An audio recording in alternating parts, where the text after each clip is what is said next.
welcome. I'm Chris, and today I will be giving you 5 female recommendations.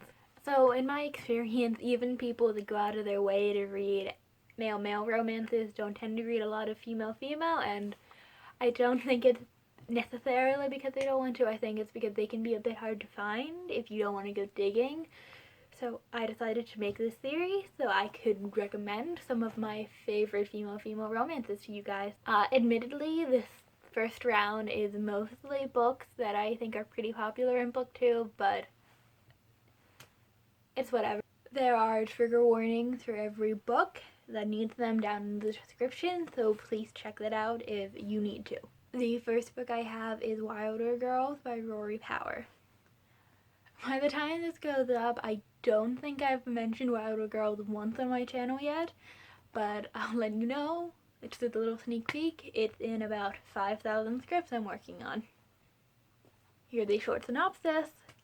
18 months ago, the Raxter School for Girls was placed under quarantine after a mysterious illness began to kill the adults and change the girls in disturbing ways. When her best friend Bayard goes missing, Hetty is willing to risk it all to save her. Now, this probably isn't what most people will consider a traditional FF narrative, given the romance isn't really the focus at all. It's a weird, light sci-fi novel where a couple of girls just happen to love girls. It's a type of casual representation that I can sometimes find infuriating, but I think it's handled really well here. Especially since the romance, like I said, isn't that big a deal. This certainly isn't the book for everyone. It's weird, so weird, and there's a lot of triggers, but I loved it a lot, and definitely go below and check out the list of trigger warnings. It's a must with this book, really. Our next book is Summer of Salt by Katrina Leno. You know, I actually own this one. The Fernway women are magical, each developing their own magical ability before they turn 18. However, twins Georgina and Mary are quickly approaching their 18th birthday, and Georgina still has not shown even a sign of magic. When tragedy strikes the small island of By the Sea, both the island and the Fernway family are changed and will never be the same again. This is another book where the romance doesn't really take the center stage. While the romance is pretty vital to the plot, it isn't the focus. Summer of Salt at its core is about twin sisters Georgina and Mary. Georgina's a lesbian and no one really cares. There's no homophobia or anything like that. And we do get a lot of cute scenes between Georgina and her love interest. And they're even on the cover, but it really is not the focus. So if you want a romance-centric novel, this one isn't for you. Once again, please check out the trigger warnings down below. Next we have These Witches Don't Burn by Isabel Sterling. I have 3 words to describe this book. Gay, witches, bitches. Teenage witch Hannah must team up with her ex-girlfriend Veronica after they begin to suspect that evil is threatening the town of Salem. That's the most basic description I can give you.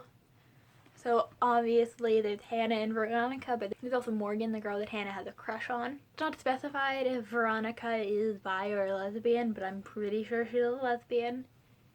Hannah is specified to be a lesbian, and Morgan is a bi girl.